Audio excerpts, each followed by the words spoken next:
Hello, everybody. I'm Jim Garrison, and I want to welcome you to this session of Humanity Rising as we deepen our exploration and dialogue around the very profound category of apology and forgiveness, reparations, reconciliation, and healing in a world that is suffering probably in unprecedented ways. We began with a circle of women elders last week who literally created right before our eyes a womb of beautiful, profound depth as a container for this exploration. And over the last 10 days, we've been hearing stories of people from various nationalities and various areas of the world who have suffered, and also from people who have caused suffering. And we've tried as best we can in this time to remind ourselves that unless there's a fundamental change in human consciousness, none of the things that we seek for a better world are actually going to take place. We've talked about the war in Ukraine and the fact that we're now in probably the most dangerous moment in our entire lifetime, certainly since the Cuban Missile Crisis in 1962, because the prospect of a nuclear exchange in Central Europe is a growing possibility as the war continues. So there are many issues that we are addressing here at Humanity Rising, but as I indicated at the beginning of the year, the meta theme, the container for it all, and the reason why we've wanted to create this womb is so that we can go deeply into the suffering that we're causing each other and the earth at this critical time in the human journey.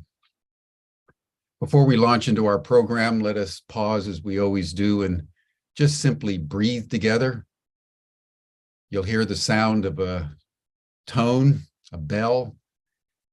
Take a deep breath in slowly. You'll hear another bell, then begin to exhale. It's 5.5 seconds in, 5.5 seconds out for a total of 5.5 breaths a minute that bring in 5.5 liters of air, according to science and also ancient mysticism.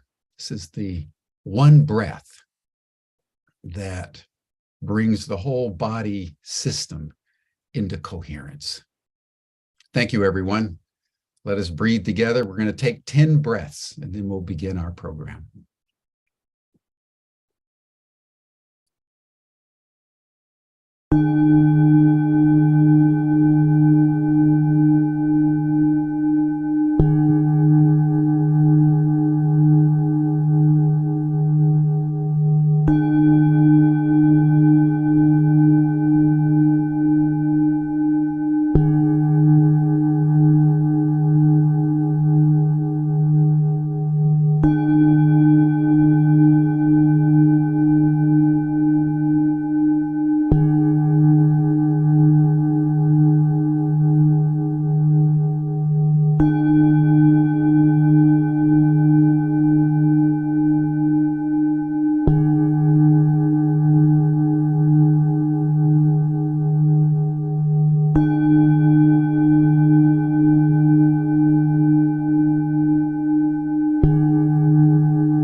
Thank you, everyone.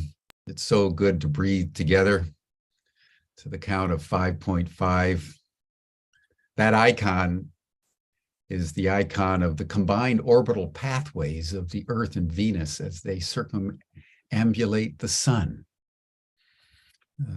Venus is the planet associated with the goddess Aphrodite and many of the ancient goddesses of antiquity. And the number 5 has always been associated with Aphrodite, with Venus, with the mother. So when you're breathing in this way to the count of 5, you're breathing in the mother, you're breathing out the mother who contains us all. The inspiration for this whole meta theme on apology came from my reading of the book Apology by V. You'll all know V. She's been on Humanity Rising a number of times. She's the author of the Vagina Monologues about 25 years ago.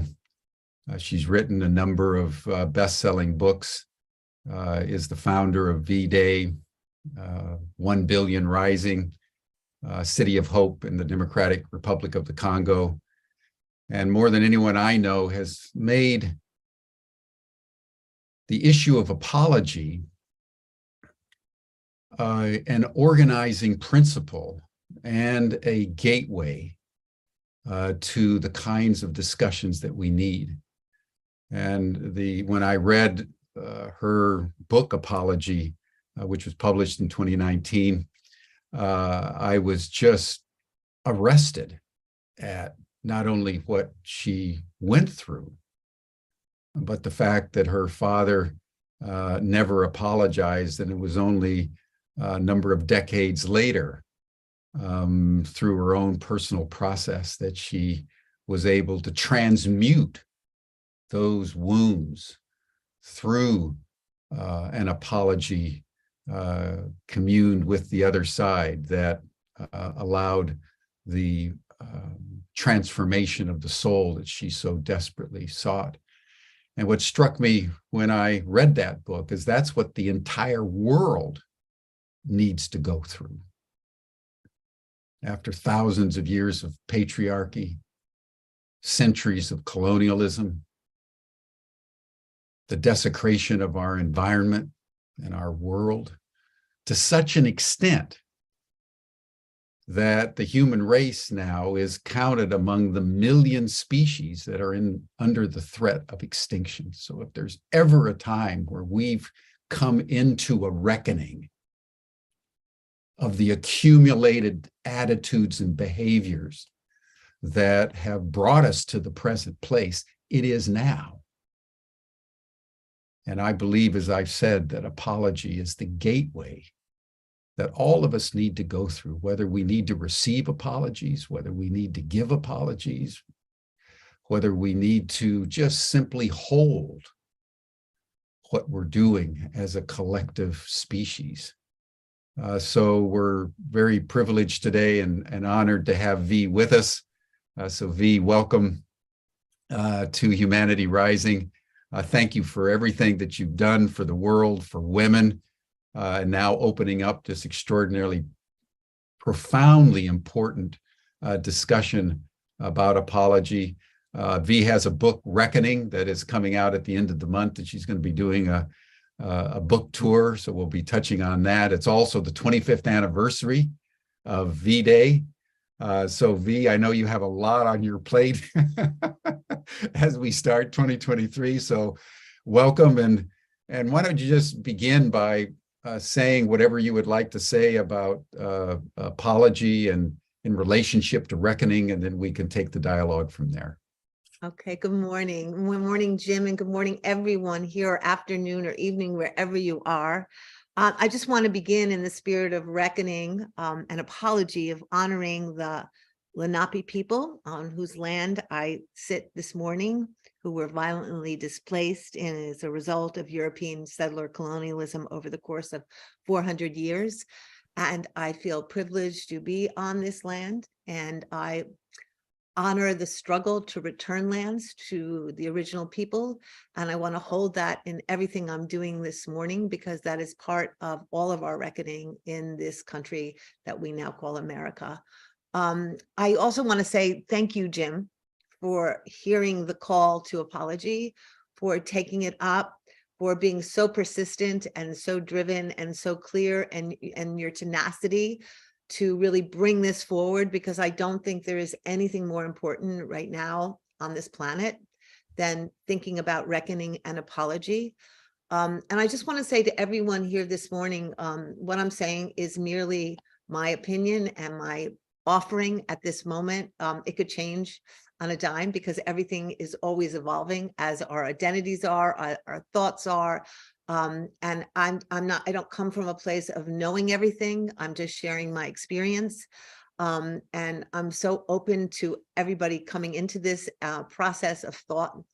Nothing is hard matter. I want to begin by saying, I was thinking yesterday on MLK Day that it's always been for me a day of reckoning, to look deeply into my soul and to look deeply into the soul of this country about what are we doing to reckon with the history of white supremacy, white superiority, racism that has been sadly at the bedrock of this country, what this country has been built on, beginning with the removal of indigenous people from their lands, and then following up with 400 years of slavery and Jim Crow, mass incarceration, and the desecration of African Americans in this country, as well as indigenous and anybody, frankly, who hasn't been white and in power.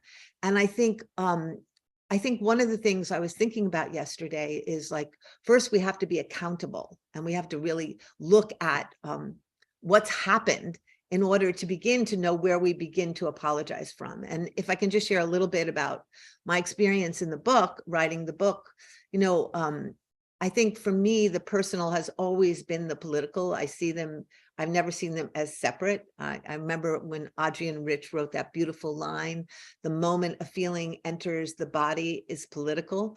And it's been a guideline for me. I think, looking at my family's history is not separate from the history of patriarchy, because it's a mirror. Our families are mirrors of the paradigms that exist outside in the world. And my father was a tyrant. He was a fascist. It was his world. It was his way. It was his. And so I lived within that patriarchal framework from the time I could see, breathe, and I inhaled the patriarchy. I was made of the patriarchy. And my father was also very violent. And he was also a person who sexually abused me from the time I was 5 until the time I was 10. And then when that stopped, he became very violent to me over and over, throwing me against walls, punching me in restaurants, almost murdering me a couple of times. And so I realize now, that it takes so many years to even come out of the fog, or what Sylvia Plath described as that bell jar that you're under when trauma kind of seeps over you. I think my whole life, I thought my father, who I loved dearly when I was younger, because he initially had loved me before I hit 5.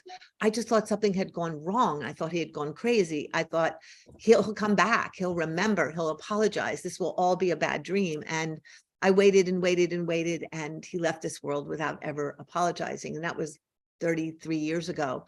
And I would even, just unconsciously walk to the mailbox after his death, and I would think, oh, there'll be a letter waiting for my father. He will have sent it from some other realm, and it will all make sense.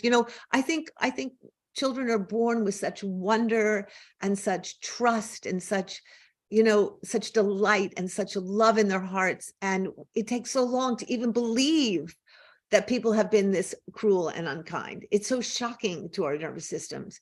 But I think several years ago, I realized that it was really during, I've been working so long in the V-Day movement to end violence against all women and girls. And when I say all women, I include trans women and I include non-binary people in that. I've been working so many years to stop violence against women. I've given my life to that and trying to see, will men come into this story? And I'm not saying all men are perpetrators, but 1 billion women on this planet have been beaten or raped.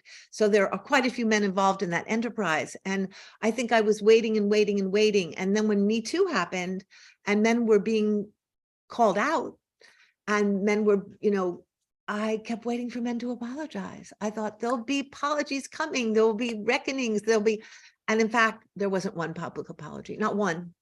And so that got me to thinking, have I ever heard a man publicly apologize for raping, for beating, for sexually abusing a child?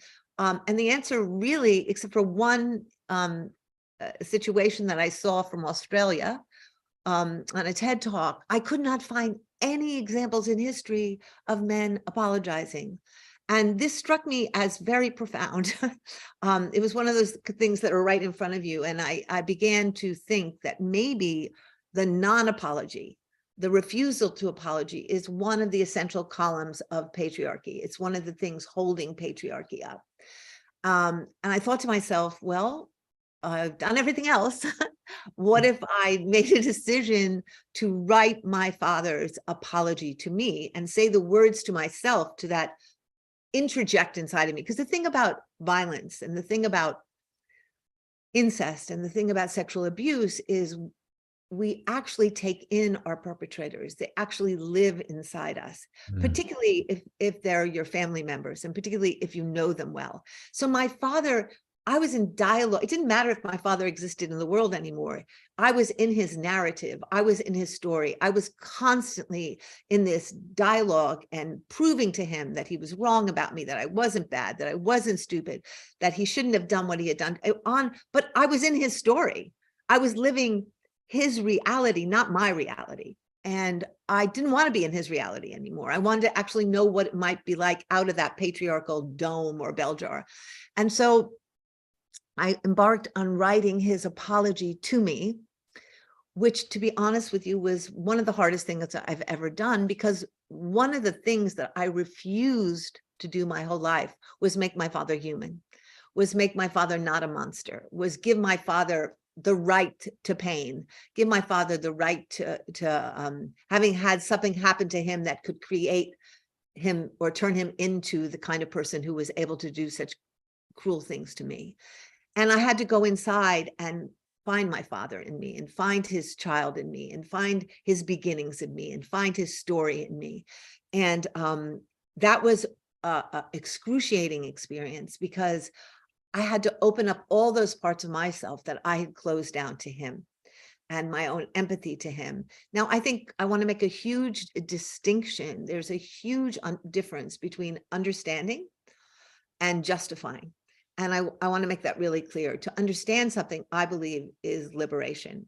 To justify something is to continue and keep on with that same story. And in writing this book, I needed to understand why my father did what he did to me, because I think one of the things for many survivors of violence, whether it's police violence on Black bodies, whether it's people who, I was just looking at this amazing story, film on Argentina, where the junta took all these family members and they never came back, and then took their babies and sold them to rich families. And like, why, what makes people do things? For me, it's been the ongoing quest to try to understand this, because when you understand things, you can begin to release things. And so that book was, it was really a kind of shamanic journey, in the sense that I had to go inside my father to touch into his heart, his experience, what went into making him. And I have to say, it was a very, very, very intense, but very liberatory experience, because by the end of it, I had allowed and insisted and pushed my father. And by the way, I want to say something about the dead, because the dead are all around us. The dead are with us. And very often they need us to help them get free in other realms, because they haven't finished their work here. They were too scared to do it, or they didn't have the tools to do it, or they weren't pushed to do it, or they had too much power and they weren't compelled to do it.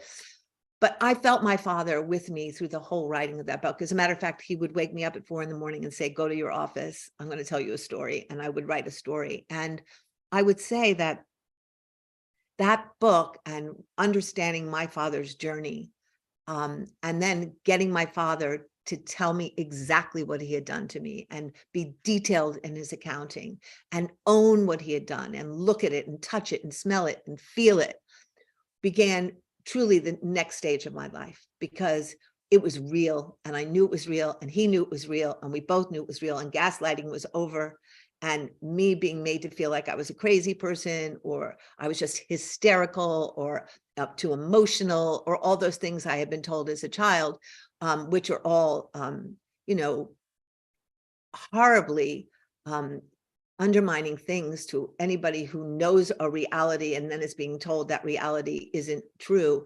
By the end of that book, there's a line in that book where, I don't know who wrote it, my father or I, but the last line is, "Old man, be gone." And at the very end of that book, after I wrote that line, it was like at the end of Peter Pan when Tinkerbell just goes into the cosmos, and my father was gone. And to be honest, my father hasn't really been back.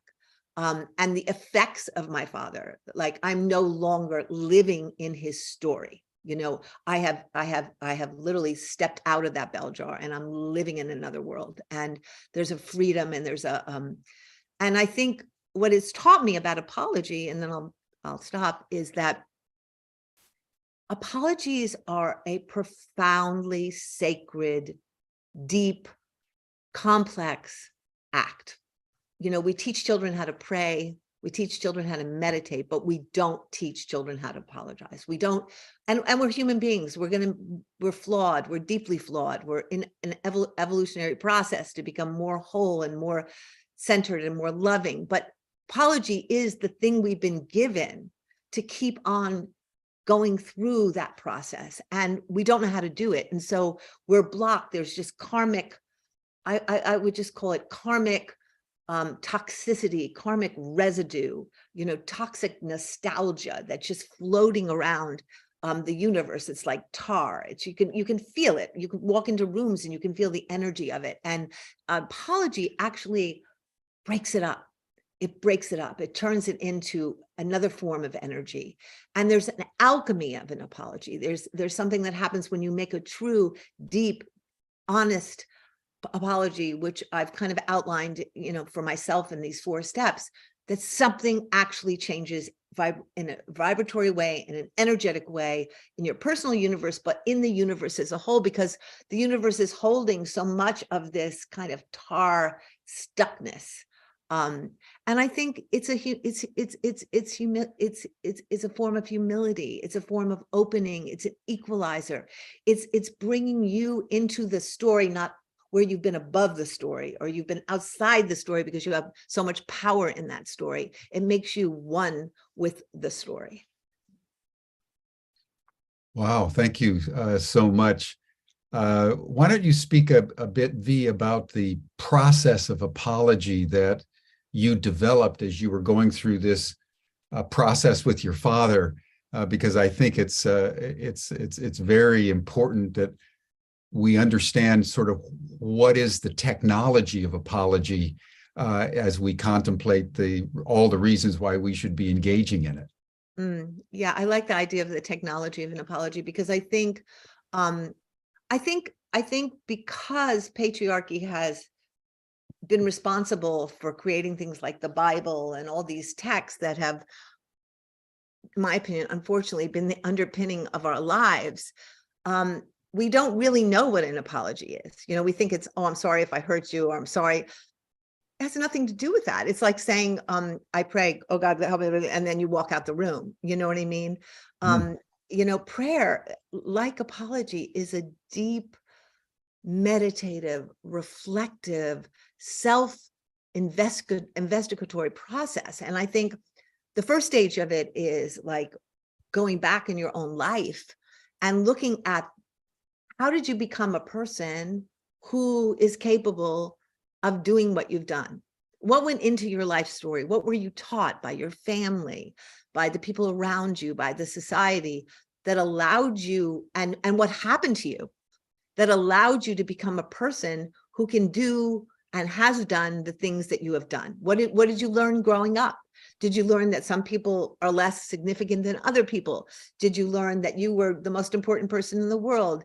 Did you get put down all the time and you feel the right now to do that to other people? Did you get punched and violated, so now you're going to do that to other people? Like, what went into making you? What went into the creation of you? And to really do a deep dive into that so that you can really, look at the origins of your own story that led to you becoming a person who is causing harm. And then the second thing I think is so critical, and it's the thing most people fear the most, and most people don't want to hear, and most people don't want to touch, is what did you do? What are the details of what you have done? It's not like, well, I'm sorry I molested you. No. Or I'm sorry if I abused you. No. What did you do? What did you do? Did you come into my room in the middle of the night when I was 5 years old and make me believe you were loving me? In the course of that night, did you take down my panties, and then did you begin to violate me? And what did you do in that violation? What did you use? Was it your hands? Was it your fingers? Like, what are the specific things that you did that harmed another person? Because it's in the specificity that the freedom lies. It's in the specificity. It is not in the vague generalizations. It's in you owning exactly what you did, because what the person you have harmed needs to hear is that you are seeing, knowing, taking responsibility for the detailed accounting, right? So that person then is relieved of feeling like they made it up, like they're crazy, but also that they know, you both know, this is the story you're in, right? This is the And then the third piece is, what are the long-term and short-term consequences of what you've done, right? What happened to the person as a result of those things? Because that's where that's the hardest thing to look at. Like, my father, abusing me sexually really destroyed, for a long time, I left my body. I didn't live in my body. As a result of that, I did great harm to my body. I put drugs into my body. I put alcohol into my body. I drank to excess. I was wildly promiscuous. I didn't protect my body from people who didn't have a right to my body. I didn't feel that much sexually. I just felt like my body belonged to the world because my body had been taken at the age of 5. And so I didn't believe it was mine. I believed everybody owned my body. I didn't have the right to have agency over my body, to say no or yes, you can have my body, because my body was no longer mine. It made intimacy impossible. It made me unable to trust people. It made me deeply confused about who is my father, it made me betray my mother, which made my relationship with my mother very, very difficult and impossible for many years. It made me sick. I got infections. I mean, we can go down the list, and it made me unable to concentrate. It made me unable to focus. So I couldn't take exams, and I appeared to be stupid. And so I got called stupid, which reaffirmed my father's idea of me. There are so many consequences to sexual abuse. And in making an apology, you have to know what they are. You have to spend the time thinking, what did my actions, these specific actions, do to the person I harmed? And the last piece is taking responsibility for it. I did this. I am sorry. I am telling you what I did. I am owning what I did. I'm writing it out. I'm speaking it to you. I'm going into detail, and all of that indicates that you couldn't possibly do this to another person, because you have gone through a process which has stripped open and ripped open your ego, ripped open your, made you humble, made you leveled you to a point where you have actually transformed into another kind of human being. Because I don't believe anybody can make that kind of true apology and not change. You have to go through a deep, deep internal, night of fire to get there. Mm-hmm.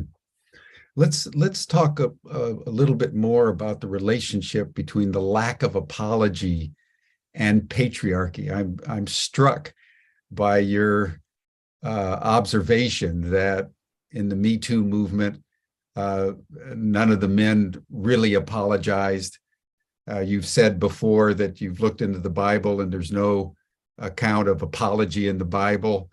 as you've, studied patriarchy and studied oppression as deeply as anybody I know, the conspicuous lack of apology as one of the pillars of patriarchy, I think is worth going into, because what it means is that what you went through personally and your father went through personally was within a container that not only legitimated the behavior, but made it impossible for him to apologize at all.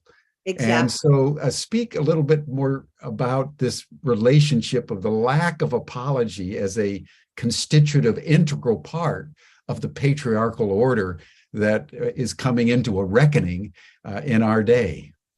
I'm so glad you asked that question, because I think that the only way I can describe it is in the book, my father just says to me out of the blue, finally, I was writing it, he said, to apologize is to break out of the male code and is to betray other men.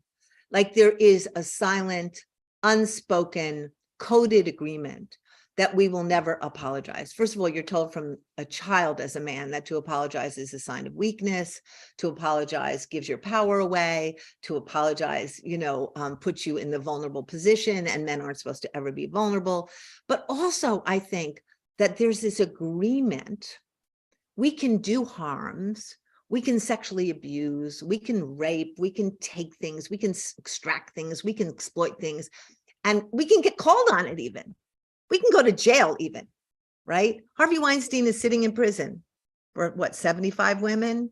Bill Cosby is out of prison for how many women? 50 women. Roman Polanski is living a beautiful life in Paris. Like, do you want to go down the list of men, who have been called out? We know it's true. They know it's true, but there has been absolutely no accountability, no apology. No, this happened. And I think as long as they do that, they maintain status, they maintain power, or at least they think they do in the world of patriarchy. Once you say, I'm sorry, you have taken yourself out of the patriarchy and you have joined the ranks of the others, the ones who don't have power inside that story. And you have been reduced in their minds to being less powerful, less sure, less on top of the game, less, and I think, I'll just tell you a very funny story. We're in the process of casting. I've adapted the book to be a play, but I've seen even how hard it is for men to act an apology, to even act it, because it is so built into their DNA that they will not apologize. And part of it, obviously, part of it is to apologize for crimes like sexual abuse. There is the possibility you can go to jail. But there are a lot of people in jail who aren't apologizing. There are a lot of people who are doing many, many years in jail and still aren't saying, I believe I did something wrong. And I think if you just look across the board, like at Trump, for example, how many women, 40 women have come forward to say he sexually abused them? He's turned them into crazy people. He said things like, she's not my type. I don't think she's pretty. I wouldn't go out with her anyway. She's a loser. I mean, what happens is this reversal where you make that person into a nothing, which is exactly what my father did. He decided and he determined that I was a liar, and I was. Now, here's something I know about myself. My father was so brutal about telling the truth that I became an insanely obsessed person about telling the truth. As a matter of fact, if someone stole something in my 5th grade class, I would raise my hand, not having stolen anything, because I was so sure that someone was going to find out, right, that I was this bad, horrible person. So I have to say, to my own defense, I am a very truthful person. But my father managed to convince a whole world, my family, that I wasn't to be trusted, that I wasn't to be listened to, so that he absolutely diminished my accountability and diminished my legitimacy as a storyteller, right? And that's what happens over and over again to women. They get belittled, they get put down, but that's what happens to everyone who is not being apologized to, right? And I think one of the beautiful things that happened to me when I finished the book is I don't really have that much of a relationship with my brother and sister, just because I think when you grow up in a kind of fractured, violent camp, right? I think it's very hard to trust each other after that. I have love for them, but I sent the book to my brother, expecting, and he just wrote back and said, "You got it. You did it. You told the story. Thank you. Thank you. Maybe now people will know the truth." And it was such a blessing. I can't tell you what a blessing it was for me to see him acknowledge that what we went through was real, that it was true, that we all saw it. And I think that's the thing every survivor, every person who's ever been insulted or degraded or hurt by racism, by misogyny, by colonialism is waiting for. Tell me the truth. Acknowledge the truth so that I can be free and so that you can be free. Because the apology is not just for the victim. The apology is for the person making it. If I learned anything from my father, right? My father was stuck in a very bad realm when I began this book. He was spinning in limbo because he couldn't tell the truth. And so all of those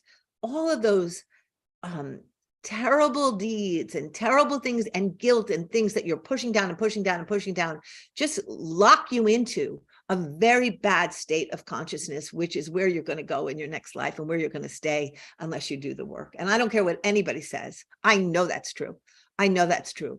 So part of it is, I think a lot of that bad karma that's been created by patriarchy just keeps getting resurfaced and recycled and recycled and recycled, so that we're now living where people are capable of some of the most heinous, horrible acts, right?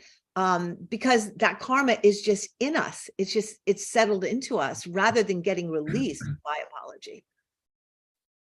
Yes, I think you're touching on a very profound point around this, what Thomas Hubel calls the transgenerational accumulation of trauma. Yeah, exactly. And I'm just reading Gabor Mate's book, The Myth of Normal, in which he interviews you actually, and there's a very important dialogue there. But he shows that modernity itself is a traumatic experience. Exactly. From the way women are treated while they're pregnant, the mechanization of the birth process, the shaming of breastfeeding, the way babies are forced to cry themselves to sleep rather than being hugged and nurtured, the way little boys are taught, as I was, little boys don't cry.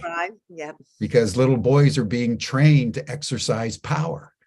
And if you're going to exercise power in this world, you have to be invulnerable by the very nature of things. And so I think. Yeah, sorry. Go ahead. No, finish. Sorry. No, that what we're talking about and what you're opening up for us is the universality of trauma in every domain of our lives. So it's not just men against women or the colonials against the colonized. It's the way all of us are treated from before we're even born. So that the redemption we seek is a fundamental shift of gestalt. Exactly. And I think the alternatives we have are so small, right? I was thinking about Prince Harry and how bothered I've been by this thing that he says. He keeps saying, the one thing that saved me was going to the army and going to basically kill people in Afghanistan. That saved me. That saved me from my trauma. That saved me. Now I think to myself, wait a minute, help me here. The thing that saved you was going into a situation where you would learn that people were not human and you could kill them because they were just numbers to you. That saved you from, no, that is patriarchy. That is the pipeline of patriarchy, right? You have a bad feeling, you can't express your feelings, you can't cry, which he couldn't cry. let's put you in the army. Let's put you in the Navy. Let's put you in the Air Force. Let's put you in a place where you will never have a feeling, right? You will bond with your buddies over the fact that you're going to take care of each other as you're killing people, right? And every time I hear it, I just get the chills inside me because I think, no, that is not the alternative. The alternative is we sit down and we actually have our feelings so we don't have to go and kill innocent Afghanis, right? Who in some bizarre, unthought out, immoral war, organized by imperialist, right? And I think part of what I think we have to look at now is how are we offering everyone an escape? How are we offering everyone an escape from the horrors, from the shame, from the trauma, from the numbness that we carry around in our body, in our souls, in our being? Like, what's the escape plan? What's the release plan? What's the outlet?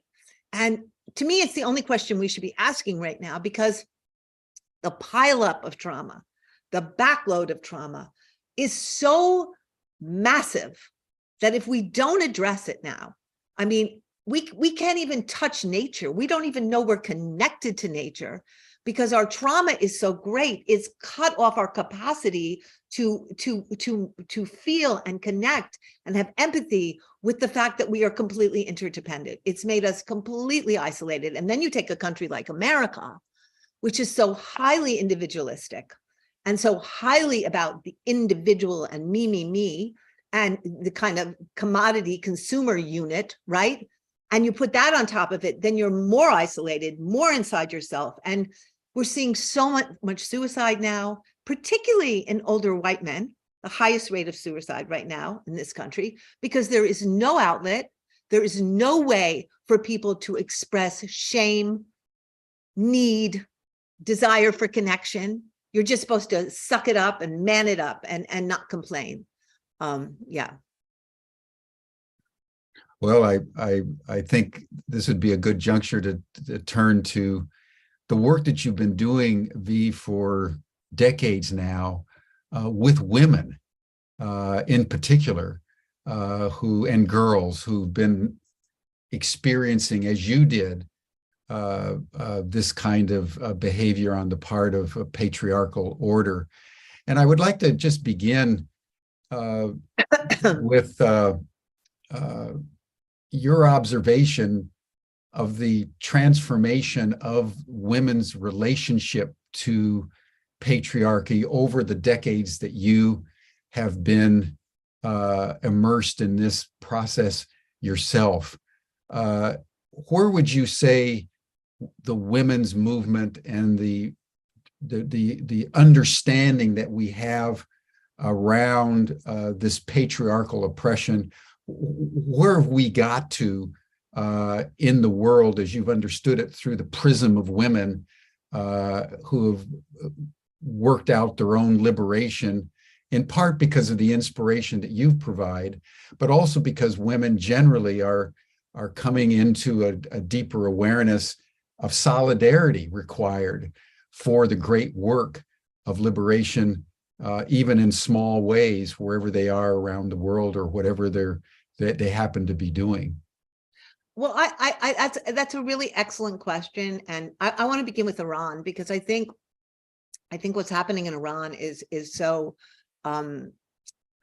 it's such a symbol to me of what is happening with the story of patriarchy. I mean, it's an extreme example in Iran of oppression, but there are all forms of oppression in our Western and so-called forward-thinking societies, right? So I don't want to make Iran out to be the only backwards and only sexist, misogynist nation, but for sure, the oppression in Iran of women is pretty much complete. I mean, they have really solidified all-out denial of rights, freedoms, ability to exist, whether it's the freedom to work, whether it's the freedom to laugh or dance or write or think or go out in the public without a person or not be covered, or it's endless, right? I mean, the thing about patriarchy, once it's allowed to run amok and go to its extreme things, they will just have us in chains wrapped in duct tape and sitting in a vault somewhere if they have their choice, and just be used as, I don't know if you saw Mad Max Fury Road, but to me, I had the great honor of working on that film as a consultant. And I just remember those machines that he had, in the tower, where the women's breasts were just connected to these tubes, and all they were doing was producing milk, and they were just these oppressed milk producers and baby makers. And I think if you follow patriarchy to its extreme, that's what it will be. But I think what's amazing is that there is something in the universe right now, something in the human realm that knows, like the way we have a sixth instinct, that if women are not free, if women are not allowed to live without this constant methodology of violence and threat and rape and murder and cutting and beating on our backs, humanity is going to perish. That's going to happen, because how we treat women is exactly how we treat the earth. There is no separation between those two things. And how we see them is exactly the same. Do we see them as these things that are extracted from, where we get babies, where we get milk, where we get our food, where we get our things, or are we part of them? Do we understand that they are part of us, and how they are treated determines how we are treated, and how they feel determines how we feel? And I think what's happening in Iran is so utterly powerful, and the women are so brave. It's like a volcano. It's like a patriarchal, anti-patriarchal volcano. It's the first outbreak is there. It's there. That's why it's so important. We feed it. We push those cracks, and we support those cracks, because they will begin to start to happen everywhere. They must, if we're going to survive. And I think, I've been doing this work, since I was conscious, right, as a human being, but particularly for the last 25 years in V-Day, just fighting and fighting every day of my life to end violence against women and girls, because I've always known it was the mother issue. Like it's like when women are safe and free and independent and equal and able to live our full lives without threat or fear, the world will be moving in the right direction, period. We will have changed. Something will have changed. And I think one of the things I've known that over these years, we've made great strides. If I look at V-Day, when we started doing when I did the Vagina Monologues 25 years ago, we couldn't say the word vagina. You could say penis anywhere, but you couldn't say vagina, because vaginas didn't exist. They were only there in dark rooms to be taken and, used and done with what you wanted to. And I think we can say vagina now. We have made huge strides. Violence against women was barely talked about, although there were many women before V-Day who Take Back the Night movement, Rosa Parks fighting in non-violent, to stop violence against Black women early on. I mean, there were many, many women who were before me doing that work. But even when I started this work 25 years ago, people weren't taking violence against women seriously. So it is being taken seriously now. It is on the front pages. People are being held accountable for it. There are people going to jail for it, even though I'm not sure jail is ever the right solution for anything. I think transformation and working on people and apology processes is critical. But I think, and I want to say this, that until we dismantle patriarchy, until we dismantle the prongs of that paradigm, we are going to be back here. Look, we move ahead, and then the right wing comes in and they get rid of abortion. We move ahead, and then the right wing. I saw today that in Missouri, you can't wear bare arms in the legislature as a woman, that you have to have some double skirt that you wear. I don't know. It's all madness, because here's the deal. Those rights have never been will never be fully won until we have dismantled this system that we're living under. And that system is not only, which would be plenty, the destruction and unraveling of the rights and freedoms of women. It's it's racism. That patriarchy is racism. It's imperialism. It's colonialism. It has capitalism. It's at the core of all those systems because they're all based on somebody and a few people. I read today, like something about, what is it? The percentages of how many people, like a tiny percentage of people over the course of the last 2 years are now have most of the wealth of the world, right? That's the same system of a few people mattering at the top and the absolute dismissal and erosion and erasure of all the rest of the 99%. And that's the system we are currently under as a world. Doesn't matter what country you go to, except for maybe Sweden, because I think Sweden's pretty an amazing place. But I think if we all commit to some kind of global Marshall Plan, where we say it is time now to focus on patriarchy and really what are all the things we need to do to end it? What are all the ways we need to re-educate boys and men? What are all the, I mean, I could go on for days about my visions about how we get rid of patriarchy, but I think we have to address it as a system. We have to address it as a system. We can't just say, oh, I'm going to get this right today, and then think it's going to stay there as long as this system is in place, right? It's like actually me fixing you of, I get rid of your sickness. Like we have some virus. I get rid of your sickness, but the virus is still in the environment. So why aren't you going to get it again? We have to get we have to get out of the environment of patriarchy. Yes, and I think, going back to Iran, just to make sure everybody understands, when Ayatollah Khomeini took over in 1979, he said that getting women to wear the hijab was the cornerstone of the revolution, that the repression of women was the essential ingredient to the coercive regime that he was seeking to institute. And so for over 40 years later, all these young women to take off the hijab was the counter move that brought shame upon Iran before the whole world. But to your point that you just made, V, what the regime did was become doubly coercive. Yep. And they've been hanging not women yet. They keep them in prison and torture and rape them. But what they've been doing is hanging these young men in their early 20s in a systematic way. And so you're seeing in Iran not only the counter move toward liberation, but the extraordinary capacity of the regime to double down in such a way that it's unclear whether the liberation that's been catalyzed by these young women is going to have at least an immediate effect, probably a long-term effect.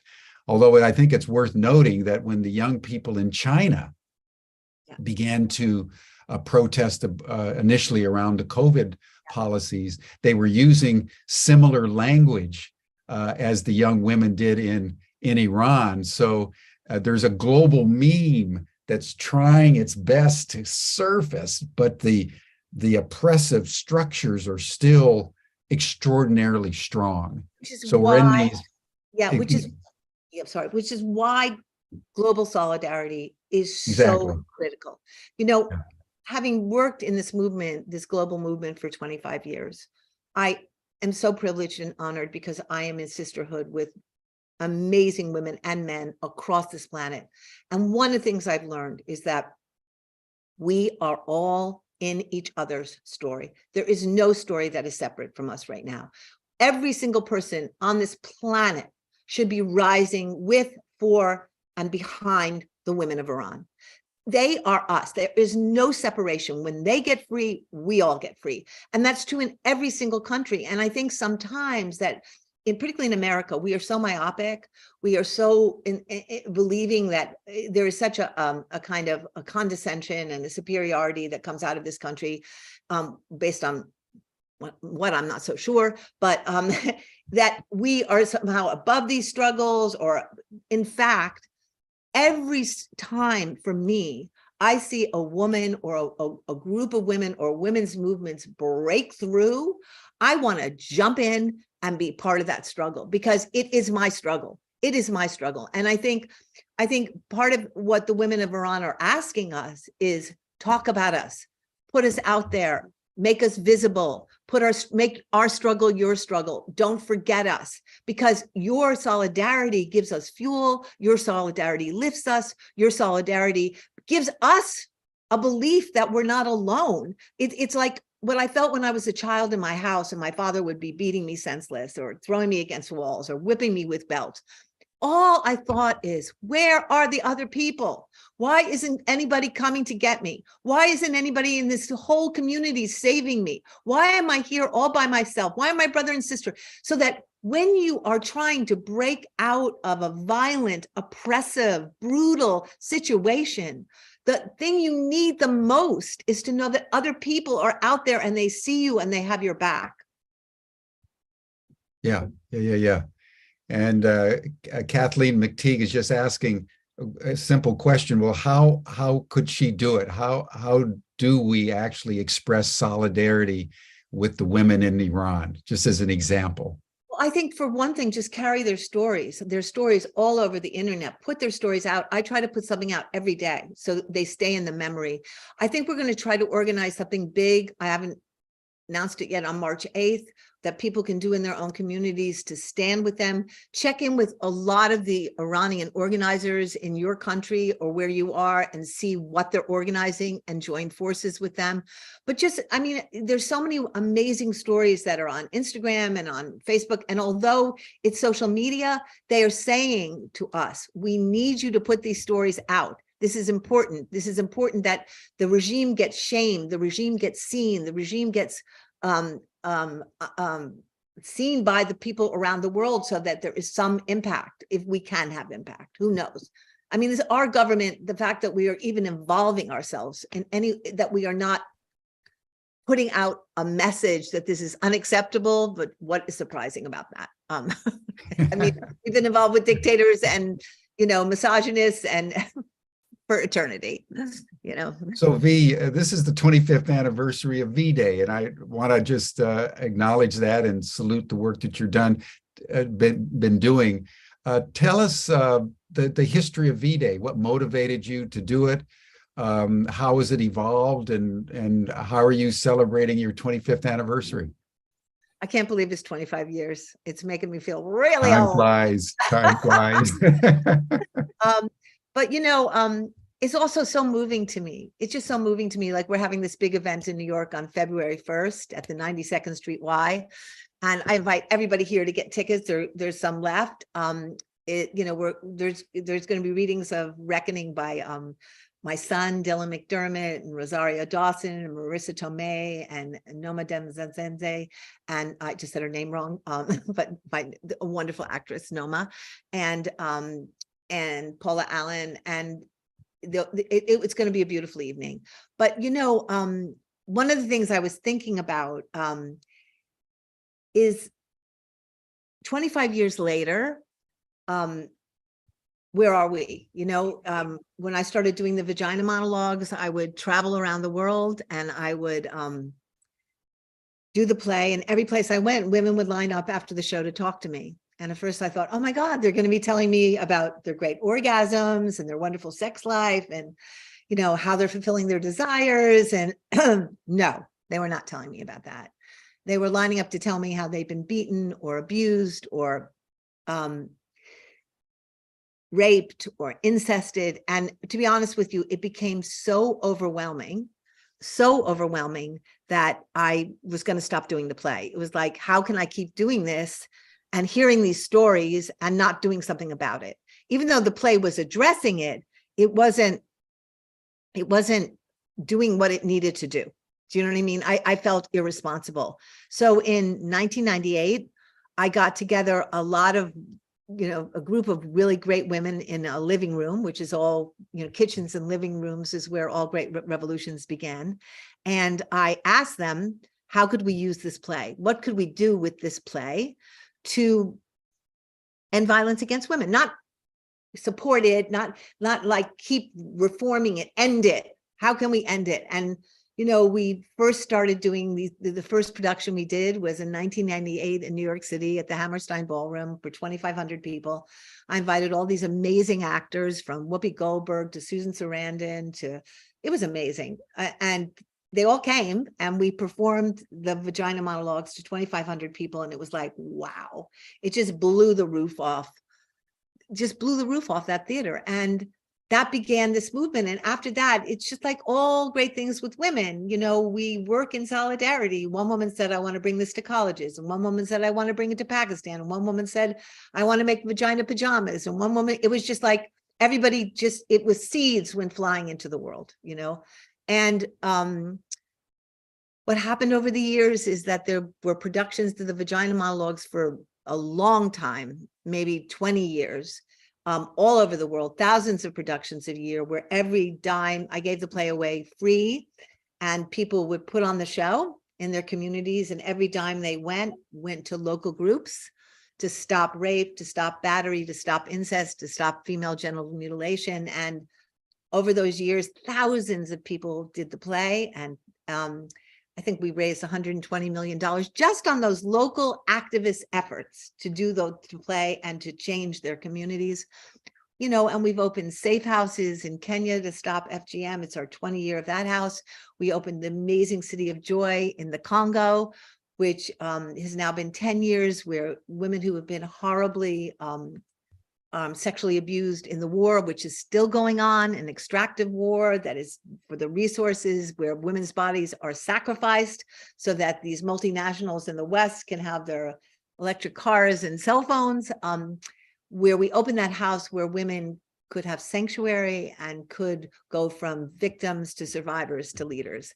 And it's an amazing place. And if you go on to vday.org or 1 Billion Rising, which then grew out of V-Day 10 years ago, it was going to be a 1-year campaign where women and men rose around the world to stop violence against women through dance and artistic uprisings. It's now our 10th year, and it's bigger than ever. It's in hundreds of countries. It's, I think it's in 120 countries, or I don't even know how many countries at this point, but it's local, it's determined by grassroots leaders. It's run by a council of women throughout the world. There's so many pieces to our story. And now we've just launched in Accra, Ghana, where I was a month ago, we've launched this new piece called Voices, curated and directed by a brilliant poet named Aja Mane, about Black voices in the diaspora and around the world. It's their stories, it's their voices, it's their vision.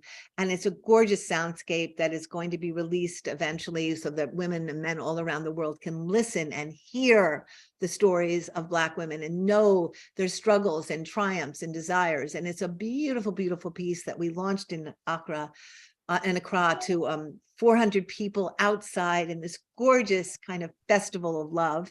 And so if you go, I could go on for days, but what's really exciting is to see how many people we started with 25 years ago are still in this movement, are still in sisterhood, are still in solidarity, are still doing the work, because we have a global network, because we have a place where we all can continue to lift our spirits and in the midst of the hardest struggle in the world, which is to dismantle patriarchy, which is seemingly intractable and stubborn. Yes, seemingly intractable and stubborn until it isn't. Until it like isn't. Mandela says, everything it seems impossible until it isn't. Exactly. That's exactly right. V, tell us about your upcoming book, Reckoning, which I was privileged to read in a publisher's copy some months ago. It's a brilliant, brilliant work. But tell us about your book and when it comes out, and what the main thesis is, and how we could get a hold of it. I just want to say that I pronounced Noma's name wrong. It's Noma Dimezwene, and I think I'm saying it right now. And she's such a glorious actress, and so I apologize for pronouncing her, but I love her so much. And she's, you may have seen her. She was in oh, she's been in so many amazing things, but she was in The Undoing and all these other great films. And come see her and come see all the other great actors. What I was gonna, Reckoning. You know, Reckoning is basically a collection of 45 years of writing and work. During COVID, I think for those of us who were privileged and lucky enough not to be on the front lines doing the work in hospitals or in bodegas or in places of all those generous people like nurses and doctors and workers who kept us alive. There were many of us who were locked in our houses, in our heads. Really, for me, it was a very deep, hard, beautiful time of reckoning, of really looking at both the external reality of this country and the political reality and all of the things in my own life that I hadn't reckoned with because I've been so busy moving and working and doing. And I think, you know, America is not a place of reckoning. America is, you know, I say in the book, it's like a criminal on the run. We're always running from our past, running from iPhone to iPhone, house to house, marriage to marriage, better thing to better thing. We never take the time or able to take the time to sit and go, where are we? Who are we? What are we up to? What are our values? What do we believe? And I think COVID afforded us that opportunity. I believed at that time it was going to be a much bigger reckoning, and I thought there was a lot more that was going to come out of it. But while we were doing, for me, that internal reckoning, which was very intense some days because you were really left with your own inner thoughts and your own inner memories, there was also this incredible political reckoning going on, whether it was George Floyd and those diabolical 9 minutes with, you know, a knee on his neck, or the fires that were raging and all those beautiful birds that were falling out of the sky who couldn't breathe, or whether it was looking at our healthcare system and our infrastructure, which is so not focused on people and caring for people, where we were telling nurses to dress in garbage bags and use masks over and over and risk their lives, and keep sending people back into impossible situations. I mean, everything was like, there it is. If you want to look at our country, you know, we don't care for the environment. We don't care. We haven't reckoned with our history of white supremacy. We don't care about workers. We don't care about healthcare. We don't care about people. We just sacrifice them. It was a very profound time. And I think as a result of that, I decided to really create a book where I put together my writings over the years that looked at aspects of all those things, whether it was looking at how many war zones I was in and what happened to women, you know, in terms of femicide throughout those years, or looking at the years I spent in homeless shelters, or the years of AIDS, or the years of, you know, then looking at my own mother and looking at the relationship to my mother and my relationship to the earth, or looking at my relationship to the earth and how I had to make reckoning and apology to the mother in the course of what was going on. That's what the book is. And I'm excited about it. I think, again, apology, reckoning. How are we going to reckon? And I see the pushback now in America, right? We really began to address our history of genocide towards the indigenous and the removal of indigenous from their lands as the greatest stewards of the earth and the teachers of that stewardship, moving into the desecration of African Americans. And I believe we were beginning to say, okay, you know, all these amazing books started coming out, like 1619, and a reevaluation of our history and telling the truth of our history. And then, of course, the pushback came, right?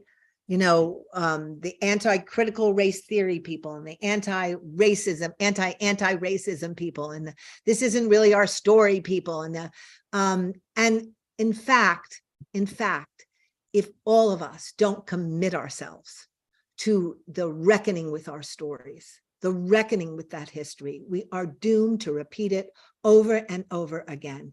And I'm hoping this book will be my contribution to that reckoning and to the notion of reckoning that we so desperately need right now. Mm-hmm. Yes, we're in a time of reckoning, no doubt. Just to conclude, V, let's turn to this issue of the importance of solidarity, because I think the point that you've been making is that we are Iran. Iran is us.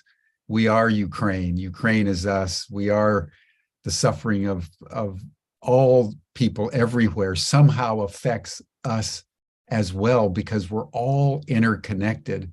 And only through solidarity can the kind of change at the level that is required, which is a systemic change of everything, take place.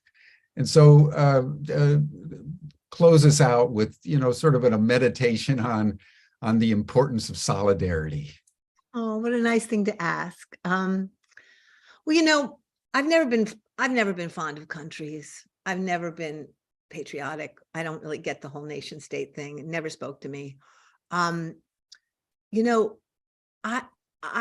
have had the great honor, great privilege through my work of traveling to maybe 80 or 90 countries in my lifetime.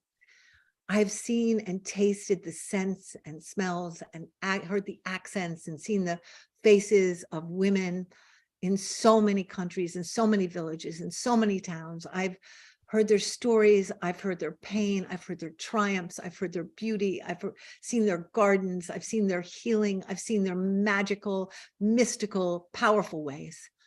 And what I feel at this point in my life is so connected up to that global reality where there are no borders, there are no boundaries. The earth just moves and grows. The earth spreads, the earth becomes, it's always becoming. It doesn't say I can't grow here because I'm not this blah, blah, blah. The earth grows and it becomes. And I think the hardest thing for all of us is to give up sometimes those borders that make us feel safe, that make us feel like we have power, that make us feel superior, that make us feel better. But the truth of the matter is those are just delusions. They're just delusions. I love that I'm connected to everything inside of everybody I meet. And, I'll say this, when I was a child, when I was just born me, before the infection of patriarchy came, I loved everybody. Everybody I met, I was just like, wow, look at their hair, look at their eyes, look at their face. Oh, I love them. I love the way they smell. I love the way. And I was taught, consistently and categorically that to love everyone was a sign of weakness. It was a lack of discernment. We had to be careful about who we loved, and we had to be choosy about who we loved. And I have to say, I'm going to be 70 in May, and I'm now finally back to where I was at the beginning, which is I am working in my soul to open myself on a daily basis to go back to that 4-year-old who was in awe of everyone and everything, whether it was a tree, whether it was an older person, whether it was a person with orange hair, whether it was a person who wore bright lipstick. I want to be back there. I want to be in that wonder. I want to be in that love, And I think that's our work. Our work is to ask ourselves, what is keeping us from loving? And my father and that book was really going back through the wound, which became a portal, which opened me into the green, opened me into the mystery, opened to me into a process of becoming. I think the greatest thing we can hope for, the greatest thing is that we become who we were meant to be with each other. And the only transportation I know for that is love. Thank you, V. Beautiful words and a profound inspiration and invitation to understand the most fundamental truth in the world, that we're all interconnected. And in our interconnections, that's where love springs. And you embody it in such a beautiful way. Thank you for everything you've done for the liberation of women and for the liberation of men and for the liberation of the world. And I think the one point that's worth closing with is what you just said a few moments ago, that to be in solidarity with each other is to be like the earth, because the earth is in solidarity with itself. So when we're in solidarity with each other, we are earth in a fundamental way. So thank you for bringing this truth to our And Jim, thank you for community all the today. amazing work you do, and your openness and your thoughtfulness and your care and your detailed attention to everything you do. It's so moving to me. And thank you for being a man who is bringing in a new energy in this world. It's a gorgeous thing to witness. Thank you. Thank you, V. That'll do it for us for today, everyone. You're welcome to the after session chat group. And tomorrow we're going to go to Hawaii and talk with an indigenous elder there that's going to explain and lead us through the process of Ho'oponopono, which is the Hawaiian understanding of apology and forgiveness. Bye for now.